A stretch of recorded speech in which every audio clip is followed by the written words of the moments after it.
Dan beliau menyatakan adalah ya, hal yang pertama adalah menghilangkan stigma. Itu adalah salah satu senjata dalam penanggulangan HIV/AIDS. Karena harus kembali memanusiakan manusia. Oke.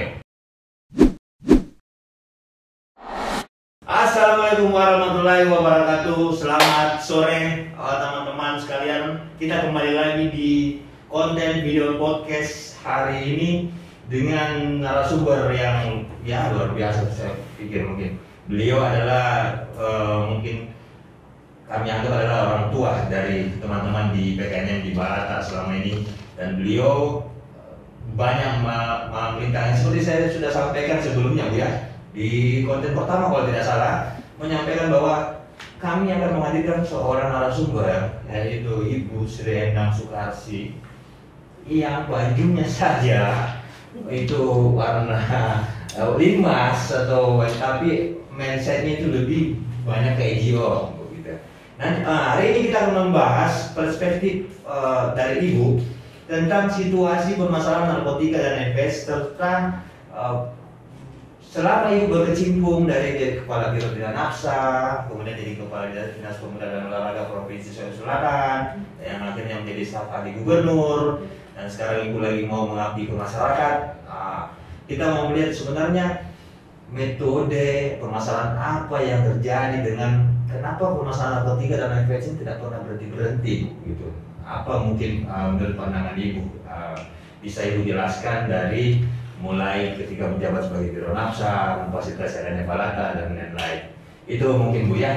Ya, jadi untuk mempersingkat waktu teman-teman yang sedang menyaksikan, mungkin saya persilakan langsung kepada beliau, Ibu kami, Ibu Sri Endang Sukarsih. Kalau tidak tahu itu tidak apa, Ibu di. Ibu Insinyur Sri Endang Sukarsih MP. Nah, silakan Ibu menjelaskan. Ibu sebenarnya sebagai siapa sih sebenarnya Ibu sampai mau begitu mengurus teman-teman pengguna nafsa, teman-teman korban nafsa, teman-teman ODA. Kenapa Ibu terpanggil untuk itu sehingga Ibu supaya jadi Kepala Biro Tidak Nafsa juga? Silakan, Bu. Mohon izin. Kalau menanyakan tentang saya dan yang pertanyaan terakhir, saya harus mengatakan saya menjadi diriku sendiri. Itu penting ya bagi saya. Be yourself.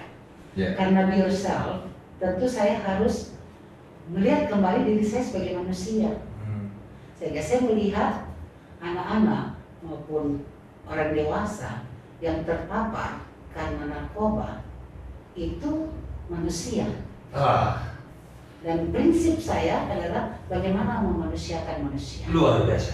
Itu yang selalu kami sampai hari ini selalu terngiang-ngiang dan selalu menegakkan. Siapapun Anda, orientasi seksual Anda sebagai background siapa, Anda adalah manusia di hadapan kami gitu. Jadi kita menyingkirkan dulu hal itu. Manusia kan manusia. Sangat baik. Silakan lanjutkan. Kemudian Farid juga kan menanyakan ya, bagaimana waktu saya menjadi Kepala Biro Nafsa. Menjadi Kepala Biro Nafsa dengan latar belakang sebagai sarjana kehutanan dan bekerja di kehutanan 23 tahun. Bukan persoalan mudah. Ini persoalan yang sangat sulit. Tetapi bagi saya waktu itu saya berpikir, saya kan punya banyak jaringan. Nah, ketika saya dilantik menjadi Kepala Biro Nafsa, yang pertama saya cari dulu jaringan saya. Nah, tupoksi Biro Bina Nafsa waktu itu sebenarnya itu kemudian terbentuk karena apa, Bu? Biro Bina Nafsa yang saya tahu waktu itu tidak ada di provinsi lain.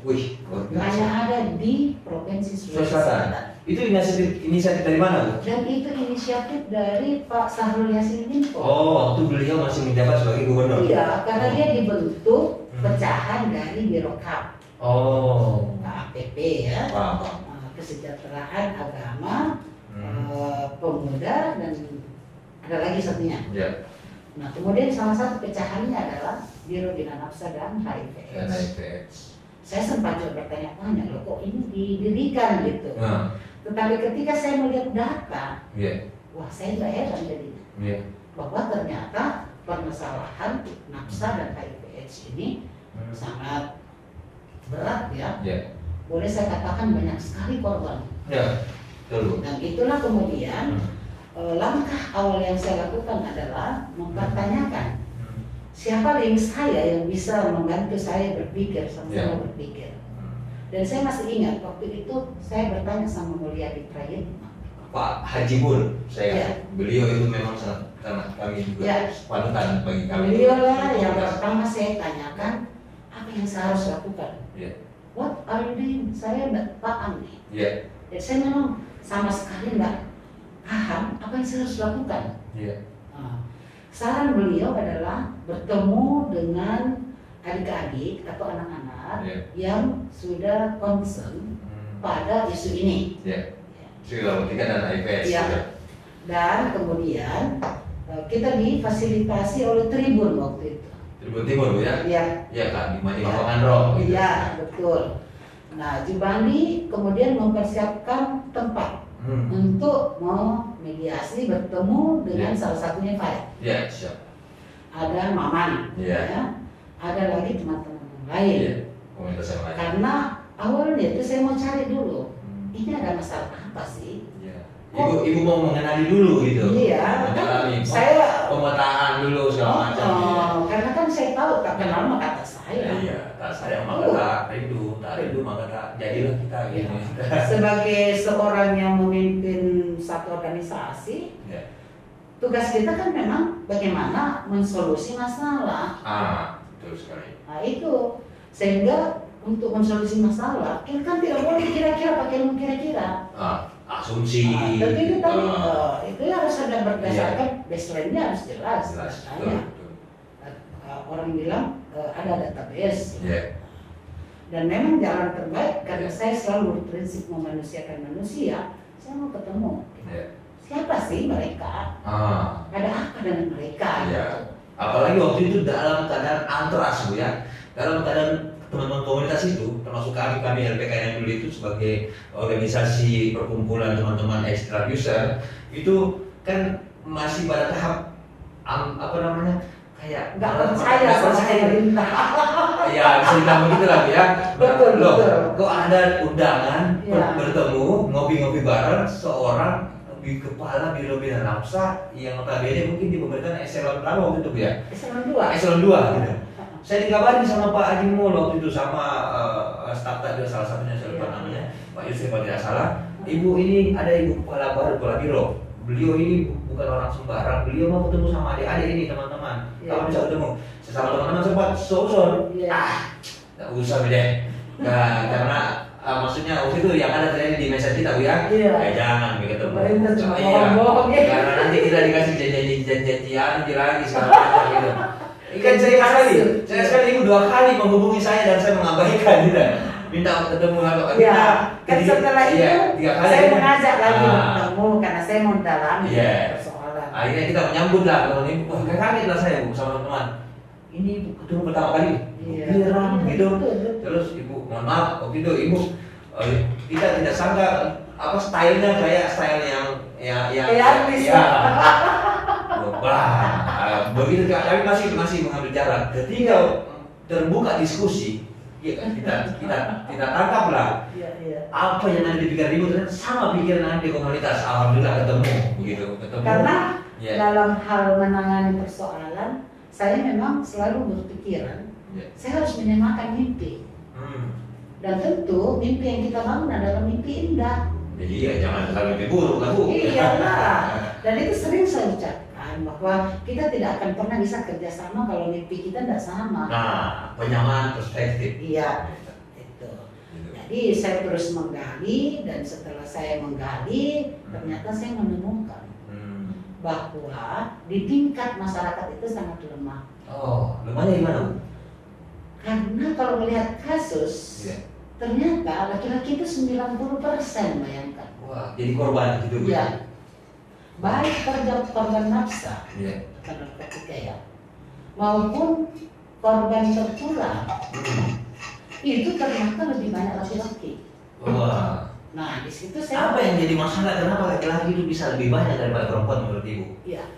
Kenapa? Karena memang laki-laki dikonstruksi sejak kecil menjadi seorang yang pemberani, gagah, apapun bahaya dia bisa hadapi.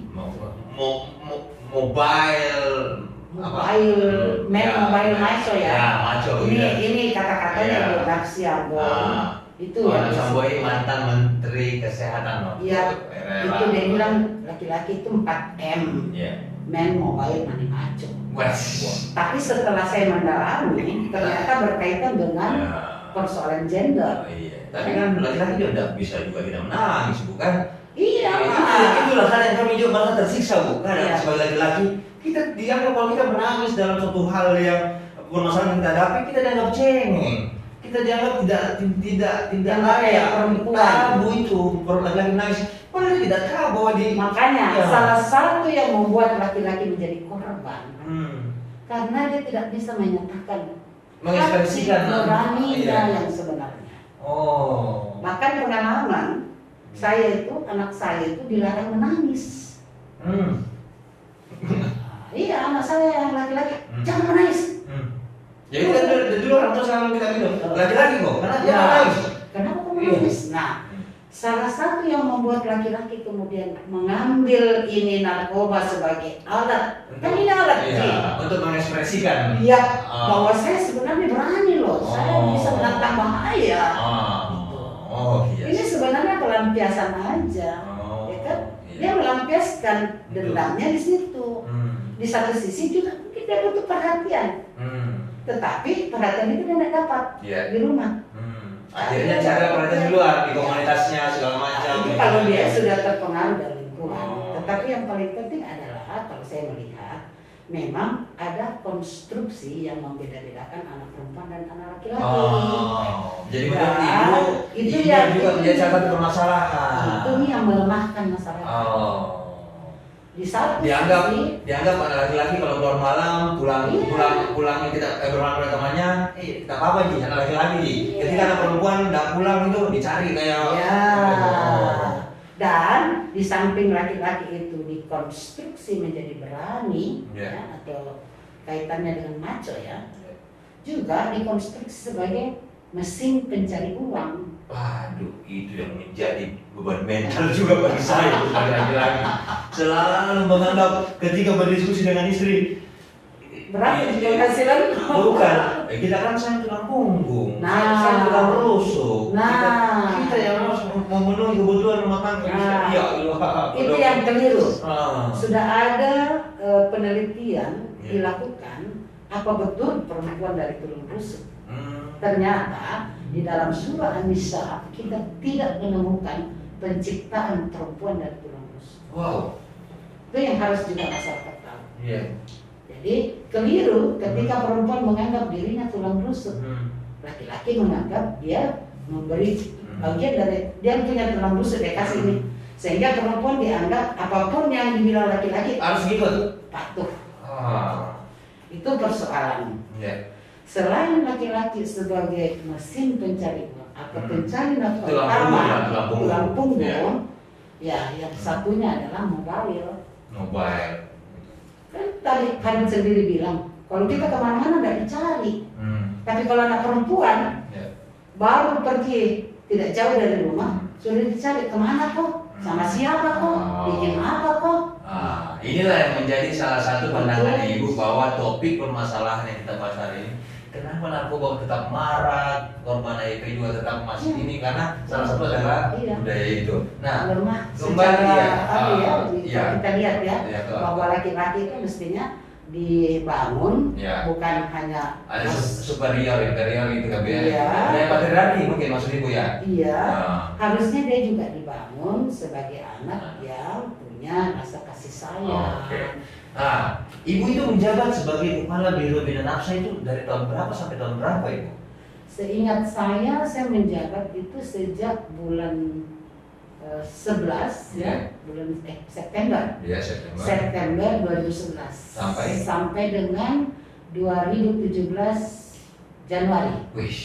Lama juga Bu ya. 5 tahun 2 bulan. Dan itu selama itu Ibu mempunyai waktu itu bertemu dengan sekali kita bertemu dengan komunitas, Ibu kemudian kita diskusi, banyak arah masuk, kita diskusi akhirnya mari kita bentuk suatu wadah rumah, tempat berbagi, tempat menguatkan, tempat edukasi, tempat rehabilitasi segala macam, namanya Ombes Balata. Tapi itu juga tidak bisa kita katakan murni dari saya. Iya, Ibu sempat meminta masukan banyak itu. Salah satu yang memberikan motivasi terbesar buat saya untuk mencoba membuka yang namanya ruang bagi korban, Pak Sahrul Yassin Limpo. Dia sempat mengatakan begini, Sri, bisakah kau buat ombes yang tidak membuat korban malu, takut, tidak nyaman, dipinggirkan ya? Dia merasa itu rumahnya. Disitulah kemudian muncul ide Ombes Balata. Karena memang sebenarnya dalam kasus AIDS dan narkoba, stigma itu lebih kejam daripada sebenarnya narkoba itu sendiri. Karena situ.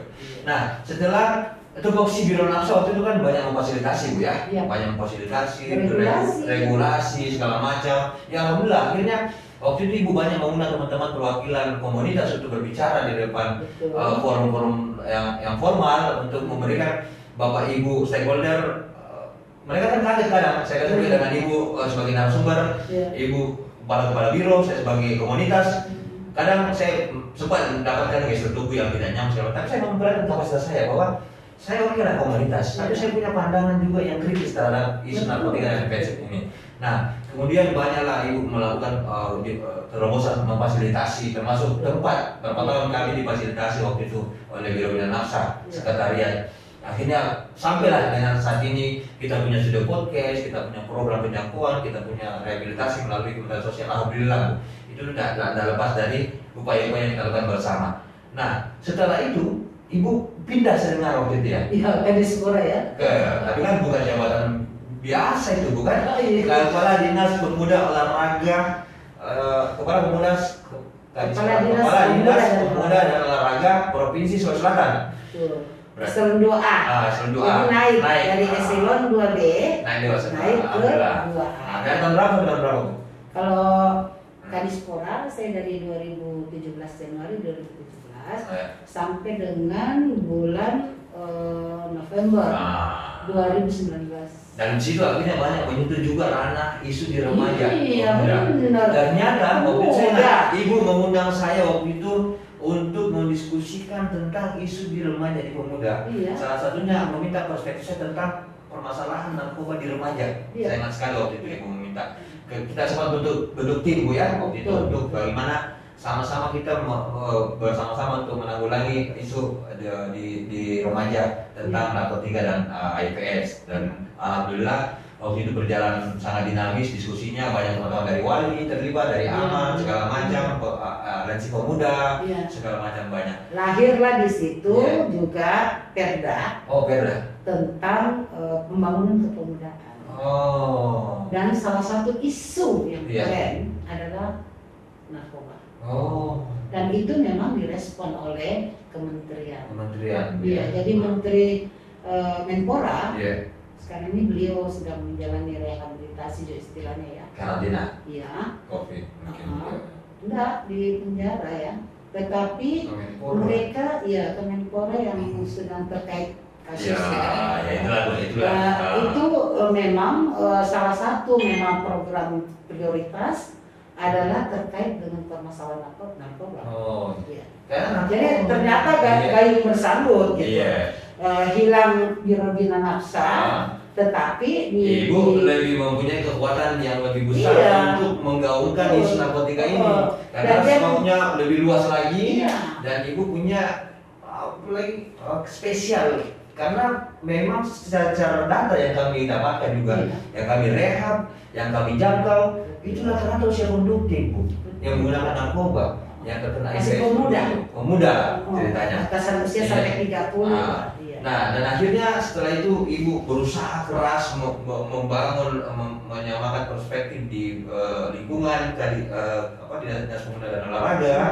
Akhirnya Ibu kemudian jadi staf ahli gubernur, bukan? sampai 2019 November saya dilantik sebagai staf ahli gubernur sampai. Tapi bidangnya juga kesejahteraan. Akhirnya tetap sama. Tetap juga mengarah ke pemuda. Dan Ibu banyak memberikan masukan kepada gubernur yang sekarang, Ibu gubernur, bahwa narkoba ini dan HIVS ini walaupun sekarang kita lagi mengalami pandemi, jangan dilupakan juga bahwa ini dulu pandemi loh juga. Kemudian karena bisa dikendalikan akhirnya jadi endemi. Kemarin kan masih di Dispora kita buat pameran ya. Oh iya, saya ikut. Teman-teman di Barata juga ikut. Teman-teman Barata di PKN itu ikut jadi salah satu salah satu moderator untuk mengajarkan teman-teman adik-adik remaja untuk keterangan diri terhadap narkotika. Kalaupun ada yang terkenal dengan narkotika, ada solusi yang harus dilalui. Kemudian kami di luar ada space booth, Barata booth, itu kita memberikan edukasi flyer media KY tentang pengetahuan HIVS dan narkoba. Dan itu salah satu booth yang ramai di Gunung Kidul itu, walaupun ada booth Walhi, booth yang lain segala macam. Dan ternyata banyak peminatnya. Karena lewat lagu juga kan. Kami ingat, kita sentuh juga melalui seni. Kami ingat kami juga mengisi musiknya gitu, hiburannya gitu. Nah itulah kolaborasi kerjasama seperti ini sebenarnya kami rindu sebenarnya Bu untuk tetap ada. Sayangnya Ibu sekarang memilih untuk menjadi seorang yang dosen yang mau mengabdi ke masyarakat melalui akademisi.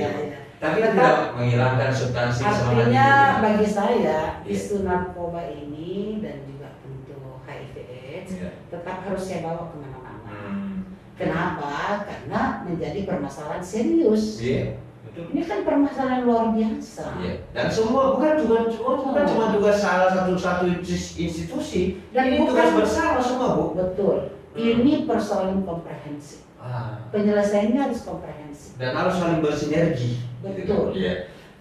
Pintu-pintu yang saya pernah punya pernyataan dan itu kaget Pak Richard selaku. Itu masih Pak Richard Nenggolan sebagai kepala Badan Narkotika Nasional. Saya sama-sama narasumber. Keyakinan saya, masyarakat Indonesia ini korban. Kenapa? Waktu itu tidak ada produk narkoba di sini. Yang ada itu adalah peredaran. Ada bandar, tapi bandar tidak dikendalikan dari luar. Dan memang banyak pintu masuk. Saya ingat kalau bicara tentang BNNP tanpa mengurangi rasa hormat saya kepada Bapak Ibu di BNNP, saya ingat sekali itu Bu. Ibu sama-sama kita teman-teman komunitas waktu itu masih Pak Waris Mere kepala BNN nasional datang di kantor BNNP pelaksanaan batu pertama. Kami mantan teman-teman pemuda Amsra mengisi acara musiknya. Kemudian kita beralih ke acara Hani di Badoka. Itu Ibu juga mengundang kami untuk terlibat di sana. Dan kami ikut terlibat di sana untuk meramaikan acara Hani itu. Dan launching pertama. 2014.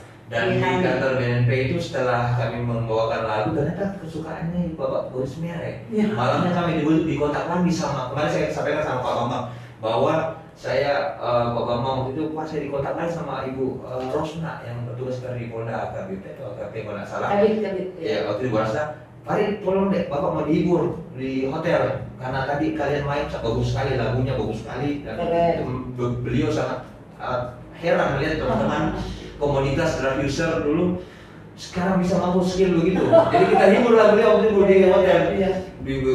Bapak Busbere lagi happy, senang-senang berdiskusi dengan Pak Dandi segala macam, Pak Richard segala macam, kita jadi penghibur gitu. Alhamdulillah waktu itu pulang dikasih rasa terima kasih dari Bapak segala macam. Ternyata komunitas kami juga akhirnya kita merasa alhamdulillah dihargai gitu. Dedikasinya dan apresiasi lah. Apresiasi skill kesenian kami gitu. Karena kami memang di Balana ini sesuai dengan juga kita diskusi sama Ibu, kita itu selalu membangun kapasitas teman-teman. Ada yang di seni, ada yang di bagian sablon segala macam. Sesuai minat dan bakatnya. Nah, kemudian Bu,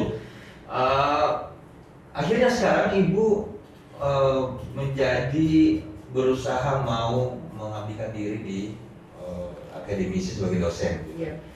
Nah, mudah-mudahan ibu bisa juga menyisipkan di kurikulum ibu yang ajarkan Pasti. tentang isu narkotika dan HIV.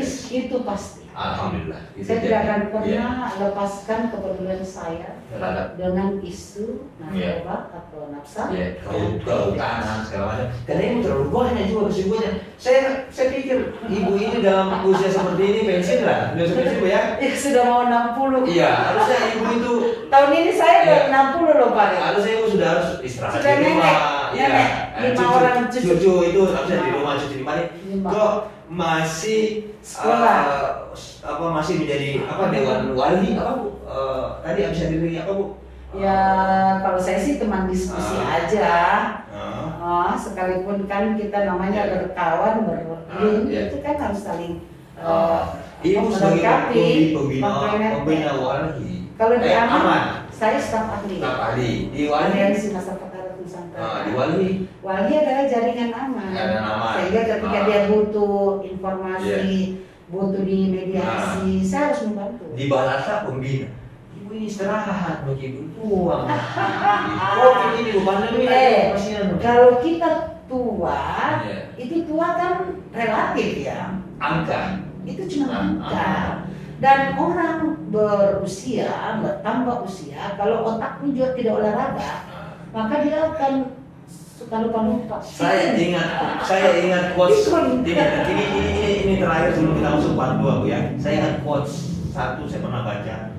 Orang miskin itu bukan tidak makan dalam semalam, tetapi ketika dia tidak berpikir dalam sehari itu dikategorikan orang miskin. Saya tidak tahu itu quotes dari mana, saya lupa Bu. Tapi itu membuat saya terpanggil untuk selalu berpikir, mengeluarkan ide kreatif bagaimana memberdayakan teman-teman korban nafsa, teman-teman ODA melalui komunitas yang ibu sudah fasilitasi ini Home Base Care Balata dan PKM. Alhamdulillah kami dipercayakan mengelola proyek dari luar negeri, dari Belanda, mitra kerja strategis kami Rumah Cemara yang notabene organisasi besar gitu. Dan beberapa organisasi yang kami ikut juga terlibat dalam peningkatan kapasitas SDM-nya, termasuk instansi pemerintah, BNNP, BNNP Sulsel, Dinas Sosial Provinsi Sulawesi Selatan, Kementerian Sosial, banyak lah Bu. Intinya akhirnya kami dipandang juga gitu, komunitas. Tadinya orang menganggap, komunitas apa tuh Jini gitu kan? Saya ingat sekali ya, awal saya menjadi kepala biro, komunitas ini sangat dipandang enteng. Tetapi ketika saya bicara dengan direktur Bank Sulsel, salah satu yang dia inginkan adalah menghilangkan stigma. Saya juga kaget sekali ya ketika mendapatkan seorang direktur yang begitu peduli ya dengan persoalan narkoba dan dia sangat, sebenarnya kalau bagi saya dia sangat konsisten. Pak yang dulu Pak siapa? Pak Elom pada saat direktur bukan Cesarnya Pak Rahmat. Pak Rahmat. Betul.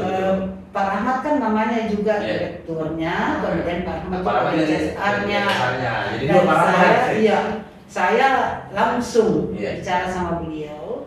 Dan beliau menyatakan adalah hal yang pertama adalah menghilangkan stigma. Itu adalah salah satu senjata dalam penanggulangan HIV/AIDS. Karena harus kembali memanusiakan manusia. Terima kasih Bu. Kita akan lanjutkan di part 2 setelah ini dan kami akan mendiskusikan lebih kritis lagi terhadap pandangan Ibu tentang isu-isu narkotika dan HIV/AIDS yang berhubungan dengan job desk. Ibu Sri Endang Sukarsi. Kembali lagi Bu ke masalah Balata, Home Base Care Balata yang menjadi mimpi besar kita waktu itu. Waktu Ibu menjadi kepala biro bina nafsa, kita banyak diskusi rapat formal segala macam dan melibatkan banyak staf ahli yang Ibu hire untuk membantu mengembangkan Balata. Nah sejauh ini yang Ibu lihat dengan Balata sekarang setelah biro nafsa tidak ada, kemudian alhamdulillah Balata bisa mandiri dan beberapa proyek kami jalankan. Menurut pandangan Ibu secara pribadi ataupun secara orang yang sebagai orang tidak lepas dari bagian sejarah adanya Home Base Care Balata ini, kira-kira menurut pandangan Ibu seperti apa? Seingat saya, kita pernah membangun mimpi bersama. Mimpi bersama. Mimpi bersama kita adalah bagaimana Balata menjadi mandiri dan kuat. Alhamdulillah ya. Caranya, strateginya membangun jaringan. Ya. Dan membangun jaringan itu adalah menjadi kekuatan untuk networking. Iya, networking. Linknya itu harus jelas dan bagaimana hubungannya kita betul bisa berjalan dengan baik sehingga ada pembagian peran. Karena tadi sempat kita singgung soal permasalahan NAPSA dan HIV/AIDS ya. Ternyata permasalahannya komprehensif, menyentuh semua aspek, semua lini, dan kita bisa melihat korban. Siapa mereka? Umumnya tidak melihat latar belakang. Iya, semua kena. Semuanya kena. Demografi umur kena. Iya. Wilayah kena, profesi pekerjaan kena. Cuma memang lebih banyak usia produktif. Ya. Kenapa usia produktif? Kaitannya juga dengan produktivitas. Ya, tadi karena orang yang punya uang lah yang biasanya menjadi korban. Atau orang yang bisa mengakses uang, mengakses materi, sehingga dia bisa menjadi korban. Nah, tentu mimpi ini harus diwujudkan. Nah, salah satu cara saya adalah menjadikan ini inovasi. Inovasi. Waktu saya ikut pendidikan kepemimpinan, kepemimpinan tingkat 2, memang untuk orang-orang yang akan duduk di eselon 2. Tapi waktu itu saya sudah menjadi kepala biro dan ikut di tim 2. Inovasi saya adalah home base camp Balata yang partisipatif berbasis komunitas. Itu yang Ibu majukan ke pengujinya Ibu waktu itu. Dan ada testimoni dari salah satu komunitas. Oh iya, waktu itu meminta salah satu komunitas untuk testimoni. Dan ada pernyataan, atau saya boleh mengatakan komitmen dari pihak pemerintah sebagai mentor, bahwa ini tidak boleh berhenti. Disebut baik. Harus jalan terus. Sehingga di Biro Kesejahteraan sebenarnya ada rehabilitasi di situ. Biro Kesma. Iya. Harusnya ini tetap tidak boleh putus hubungan Balata dengan pemerintah provinsi. Gitu. Iya. Kenapa? Karena Balata ini adalah bagian yang tidak terpisahkan dari pemerintah provinsi. Walaupun Biro Binasa sudah tidak ada, ini bagian dari legacy. Dan harus dong kita laksanakan. Dan mimpi itu harus dijaga sampai. Betul. Dan saya melihat mimpi itu sudah kelihatan wujudnya. Wujudnya sudah nampak. Kenapa saya harus mengatakan begitu? Karena setiap kali saya memperhatikan Balata, apa-apa yang kita sepakati itu sudah dijalankan. Alhamdulillah. Sudah dilaksanakan dengan baik. Korban tidak merasa dia datang ke sini menjadi bagian yang terpisah dari Balata. Karena Balata ini kalau bahasa Indonesianya adalah rumah kita. Rumah kita. Kalau dia menjadi rumah kita, berarti dia tidak terlepas dari bagian ini, rumah ini. Dan dia bisa berinteraksi. Dia bisa memperlihatkan eksistensinya. Dan kemudian dia tidak datang di sini, dia bisa keluar bahwa saya betul-betul manusia dong. Itu yang paling penting. Kembali ke rasa percaya dirinya, kembali fungsi sosialnya di tengah masyarakat gitu. Betul. Dia harus back to mempercayai bahwa saya manusia dan saya dihargai. Saya dibuat berarti. Kalau karena Ibu bicara sama saya ada tipe filosofi itu tahu. Apa itu Bu? Saya lupa itu. Raja orang. Artinya semua orang mau jadi orang. Mau jadi manusia. Jadi manusia. Dan kita harus sadar sepenuhnya bahwa manusia itu adalah makhluk yang termulia. Sehingga bagaimana kita memuliakan diri kita dan memuliakan manusia-manusia lain. Dan saya lihat wujud mimpi itu sudah ada. Alhamdulillah. Artinya kan setelah mungkin pemerintah tidak lagi support, Balata tetap jalan. Jalan Bu. Dengan kekuatan komunitas yang partisipatif.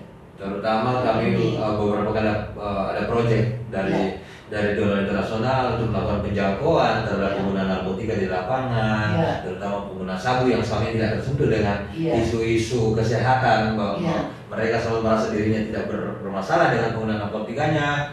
Masuklah kami intervensi kerjasama dengan Mainland waktu itu Bu ya, untuk memberikan edukasi, memberikan mereka supaya mengurangi dampak buruk. Nah itu tadi, Farid, saya ingat ketika kita membangun mimpi, salah satu mimpi kita adalah bagaimana komunitas yang garis miring juga korban, dia bisa menjadi narasumber, dia bisa menjadi penjangkau, bisa jadi agen, dia bisa menjadi agen. Oh iya, bukan penjangkau kami sebagian besar di sini mau memutuskan rantai. Karena sebagian memang besar penjangkau kami di sini adalah orang-orang yang punya latar belakang penggunaan nafsa, itu yang kami. Itulah kemudian lahir yang namanya Selamatkan Satu, Lindungi Sejuta Pak. Iya, itu yang ibu selalu. Dan sampai sekarang status saya di WA.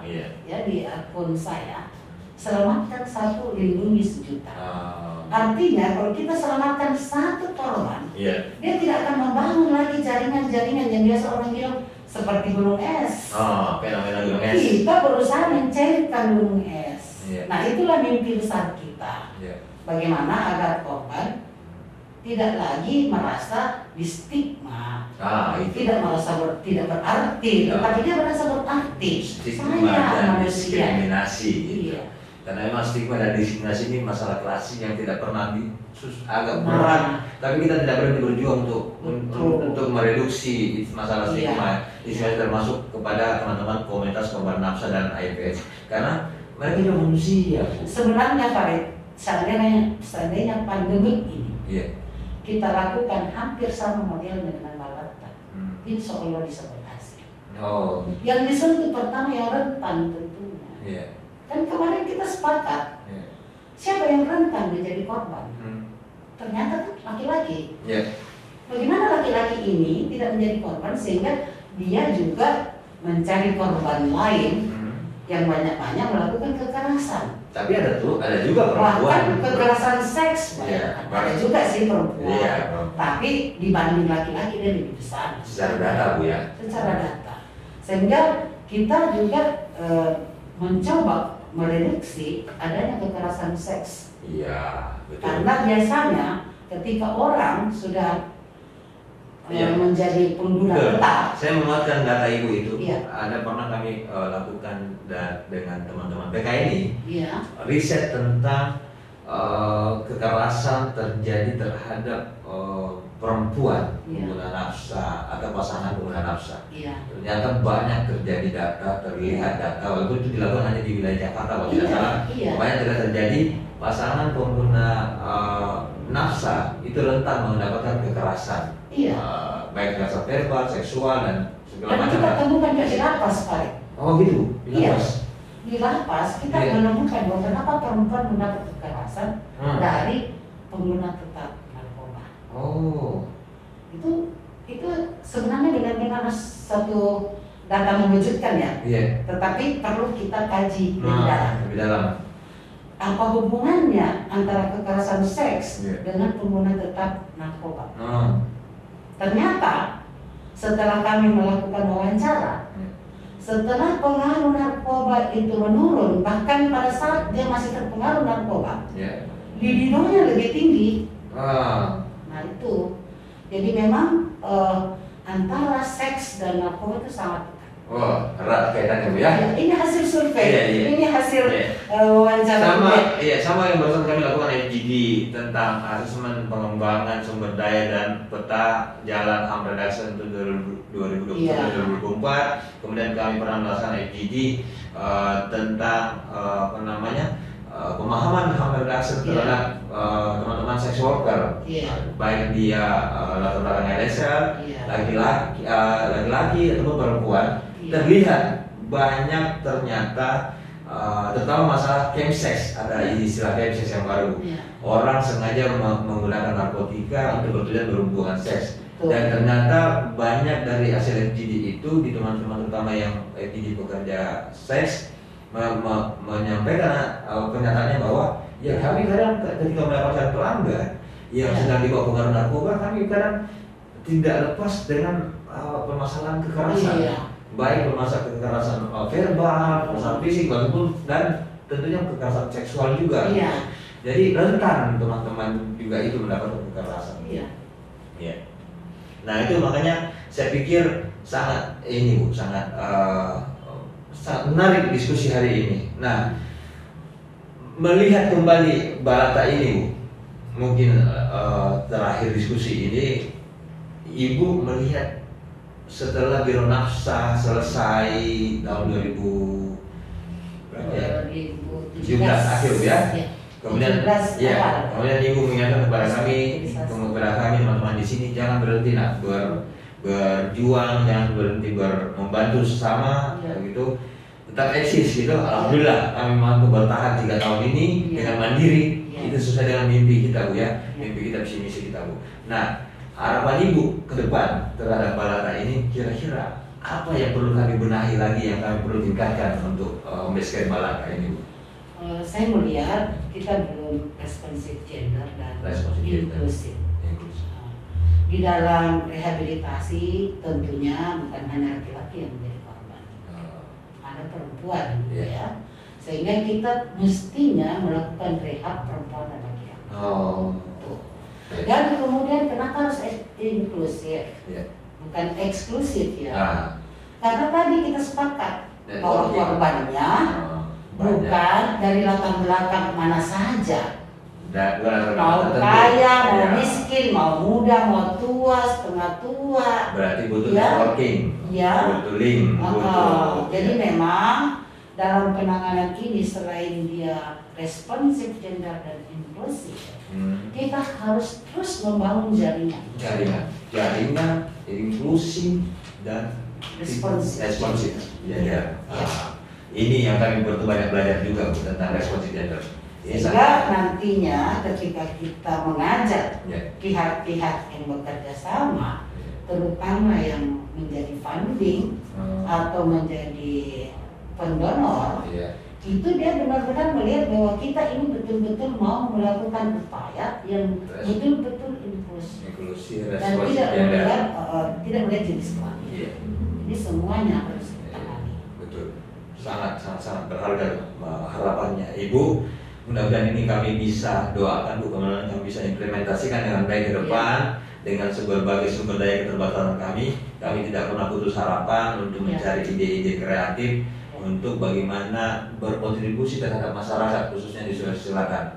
Nah, terakhir Bu, kita dalam kondisi berduka ini Bu, dengan situasi Indonesia yang bersamaan sekali lihat gempa terjadi, banjir bandang, longsor.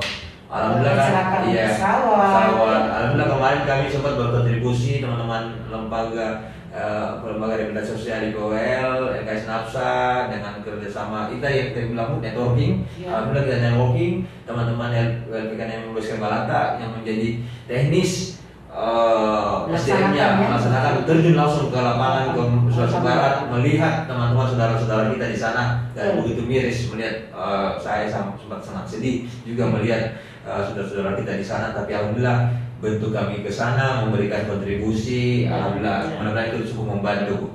Nah, mungkin closing statement atau apa ya bahasanya yang perlu kita sampaikan ke masyarakat luas yang sedang menonton ini terkait situasi sekarang yang kita alami, Mamuju, Kalimantan Selatan, Sukabumi, gelombang lagi yang terbaru Sulawesi Utara segala macam, dan Sriwijaya Air yang kecelakaan, dari seorang ibu yang mempunyai etika empati yang lebih yang bisa selama ini selalu mempunyai salam harmonisasi, memanusiakan manusia seperti itu. Apa yang perlu kita sampaikan ke masyarakat tentang situasi yang saat ini kita alami terkait gempa? Artinya ini kan bencana ya. Bencana. Oke, kita sepakat bencana. Tapi kita tidak boleh berputus asa, menyerahkan sepenuhnya diri kita bahwa ini bencana. Pasti ada sebab. Semua apa yang terjadi itu pasti ada sebab. Sebab akibat itu. Orang menjadi korban narkoba itu juga bencana. Adakah kita senang ketika ada keluarga kita, saudara kita yang kemudian tiba-tiba menjadi korban? tentu kita tidak senang. Di balik ini memang duka mendalam buat yang menjadi korban. Tetapi di dalam mengelola alam kita tidak boleh maskulinitas. Apa itu mas? Kelelakian, menganggap alam itu bisa Eksploitasi diperlakukan semaunya kita. Tidak bisa. Dan tentu ketika kita melakukan eksploitasi kita harus waspada. Alam akan menunjukkan keseimbangannya. Nah, salah satu bencana muncul karena alam mencari keseimbangan.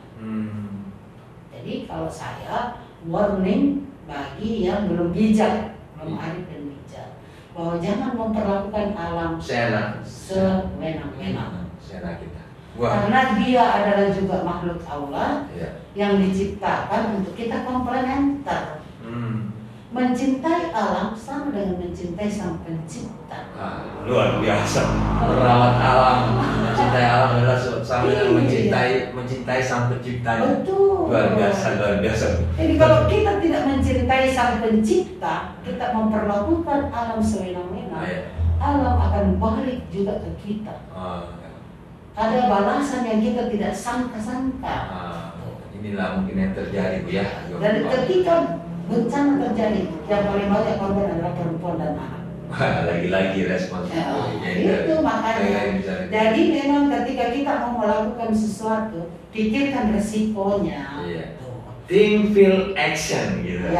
Berpikir dulu, kemudian rasakan dan jangan lupa ada manajemen resiko. Betul. Karena apapun yang kita lakukan, kalau dia baik, pasti keluarannya baik. Amin, insya Allah. Terima kasih Ibu Insinyur Sri Endang Sukarsi MP selaku lengkap sekali.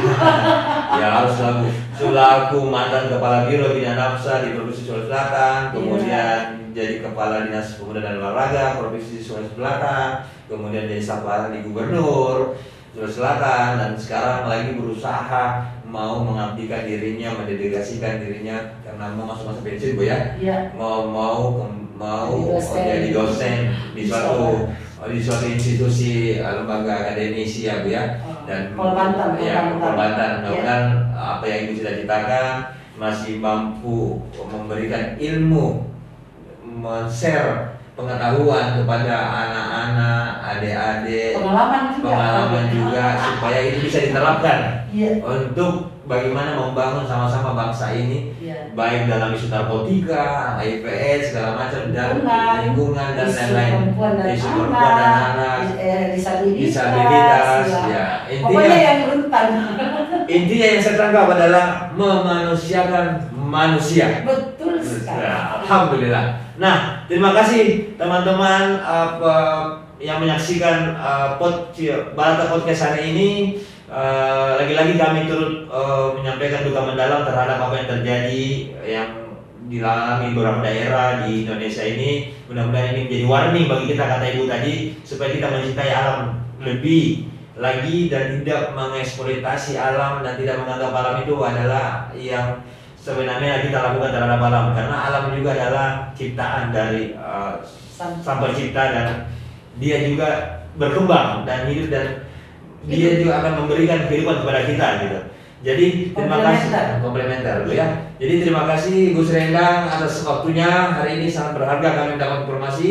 Mudah-mudahan teman-teman yang menyaksikan juga mendapatkan edukasi yang baik. Jangan lupa teman-teman like, comment, and subscribe channel ini supaya teman-teman bisa dapatkan nanti update terbaru tentang konten-konten yang akan kita bahas selanjutnya. Demikian hari ini podcast Balata. Terima kasih.